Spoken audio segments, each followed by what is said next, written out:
everybody, welcome to Shopping with Shana. So today I'm going to answer one of the questions I get most often. What is a cat?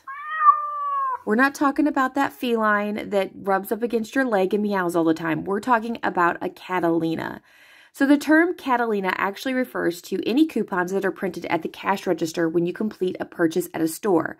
They are often also referred to as Catalinas, checkout coupons, or in the case of Walgreens, register rewards. They are printed by a Catalina machine that sits right next to the cash register. There are two different types of Catalina coupons. The first and most common type are cents-off coupons that are good on specific products.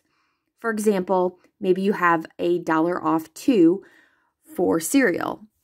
The other type of Catalina coupon is what we call the OYNO, or On Your Next Order coupon. And these are coupons that generate from when you purchase specific things. Maybe you buy 4 of a certain product, you're going to get a $4 Catalina that you can use on your next order.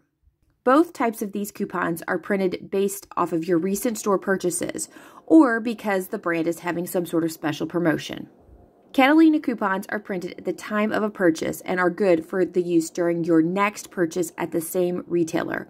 Some stores may choose to accept competitors' Catalina coupons, and this is based on each store's coupon policy. But in most cases, Catalinas cannot be combined with other manufacturer coupons, unless they are specifically categorized as store coupons. Follow me for more tips and tricks on couponing.